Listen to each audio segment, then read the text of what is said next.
everybody, and welcome back to another episode of the 31 Nights of Halloween Horror! The Perverts Have Spoken. Yes, episode 20. We are moving along in this horror ride of excitement and thrills and chills and spills and bills and gills and kills. So not all of those fit, but whatever. Anyway, so tonight, after last night's risque adventure of naked poison, I thought, you know what? I think it's time to go back. Well, I mean, since that movie was in the same decade, but whatever. Go back to some cheesy, moody, low-budget B-movie goodness. At least it has some good production values. I'll give it that. And what movie am I going to be reviewing? Well, it's the 80s, early 80s. Horror movie, supernatural, ghost-type story, almost like a haunted house in a way. Movie called Superstition, otherwise known as The Witch. The version I have actually calls it The Witch, but if you look up The Witch, you don't really find it. But you can find it under Superstition. So, what is this movie about? Well, it's about this house that was given to this Catholic church. At least it seems like a Catholic church, except one of the priests that's going there is married with children, so maybe it's like a Lutheran or something? I don't know, whatever. Anyways, I don't care. Anyways, this house is filled with trauma and a historic past of doom and gloom. Lots of people die. Apparently, we start out in this movie with a couple teenagers in a car, kind of getting a little freaky outside the house, when another group of teenagers scare them. They drive away. And then both of those teenagers go back into the house because some strange reason and get murdered, which actually has a nice head explosion scene in a microwave. So, you know, we're off to a kind of good start. Anyways, apparently the caretakers for this home is an old bag type lady who's really freaky, and her mute son, who is the suspect of every kind of crime that the police can imagine. Well, anyways, they need to renovate this house because another priest is moving in with his family. And when they're renovating the house, strange things happen, including a rather wonderful saw scene. I mean, the guy's got a circular saw, and it just... I mean, that was beautiful. That's probably the best scene in the movie, and I just ruined it for y'all. Sorry, but it was the best scene in the movie. Anyways, apparently back in the 1690s, a witch was tried and was supposed to be purified and cleansed with fire, but because the priest at the time couldn't do it, they decided to drown her in the pond in the back. And unfortunately, that did not stop her evil. So anyone who goes into that property, goes near the pond, goes in the house, are marked for evil vengeance and death. So that's what we got. Basically, the plot of the story is there's an evil witch on the premises who likes killing the people, and man, she does some pretty interesting, neat kills. There's a scene where she basically nails someone's head to the floor. I mean, literally, like, you know, it's... And kudos on the actress who gets murked there, you know, with the hit, you know, the body kind of convulsed, you know. We got like you don't see the decapitation, but you see the aftermath and the head explosion. We get a person who gets ripped in two. And this movie is ballsy. I mean, they kill a freaking kid. A little kid. You know, that's sort of unheard of. You know, but whatever, man. This just tells you that nobody's safe in this type of flick.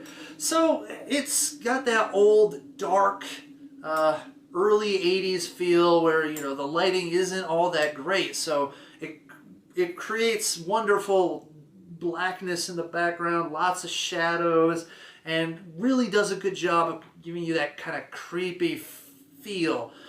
Today's movies, they tend to, like, you know, are just too clean. And, you know, even in the dark, you can still see everything around it. It just doesn't create that mood. They really need to, like, have that where, you know, it's overexposed on the subject and underexposed in the background so that it's like stark black contrast with heavy shadows. You know, creepy. And that's what this movie is. It's pretty creepy. Though I have to say that the pacing of the movie is a little slow. You get a nice beginning, a little bit slow in the exposition at the beginning, setting up the story after that wonderful first couple kills, and then gradually builds some steam till the end, where we have the quintessential stupidity of some of the characters. Like, there's this girl, it's like, the two sisters are in a room, and one of the priests comes and is like, "Oh, we gotta get out of here." So they're running out, and the one girl goes, "Oh, I think I forgot something," goes back to the room, and then comes back, and then she hears a strange noise. And then you get this scene where she looks at the stairs, and then she looks to the room where the strange noise is coming, and then back to the stairs. And you're like going, "The stairs? The stairs?" But no, it's, "Oh, I'm gonna go investigate that strange sound in the murder house." Yeah, what? And then there's the father. Oh my gosh, so he's downstairs, and they blow open the front door, and so the one daughter, you know, runs out. He says, "Take my keys, take my car, and drive as far away as you can."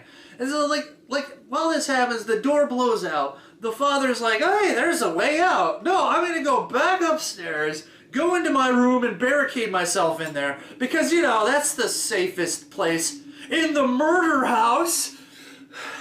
Come on, gee whiz, people. Oh, the wonders of script writing, right? How do we kill these people? Well, let's make sure that they don't make smart decisions. Good job. Anyways, I mean, so besides some of the, you know, weaknesses in the plot, it's still a rather enjoyable movie. And I was kind of on the fence of going, like, you know, is it average? Is it a little above average? Is it 2.5? Is it a 3? And honestly, some of the creativity of the kills, the overall ambience, and honestly, besides some of the stupidity of the plot, the actors probably did a pretty good job. I found some of their performances to be rather enjoyable. So, you know, that's something right there. So honestly, I'm going to give it a solid 3 out of 5 for my overall impression. I mean, it's probably not a movie for everyone, especially if you need, like, action. And if you don't like the old look, the grainy, dark, I guess we would say kind of cliche. I mean, it's kind of a cliche movie. But if you want to see some pretty neat kills, there's just a couple real creative. There's like a wine press kill that, you know, it's like, it's not like super gory, and it's not like, you know, the special effects aren't the best in the world, but yeah, I think they're pretty effective. I know it's weird that sometimes they speed up the action, and you can really tell that it's like, hey, they're like kind of fast forwarding through this part. I'm not sure why they do that, but in some cases it does add to kind of the disjointed feel of the scene here and there. But otherwise, you know, I think it's a pretty solid, good old-fashioned 80s horror movie.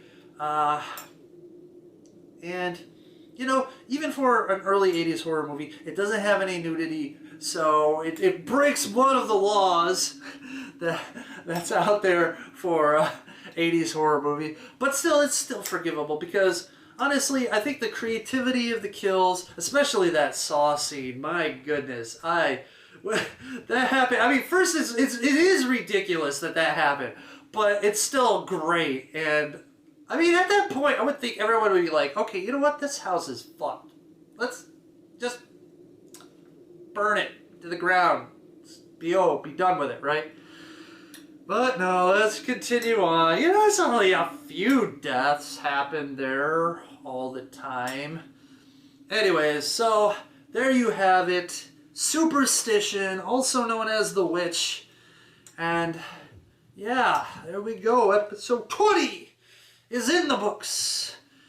And so, to one more night of the 31 Nights of Halloween.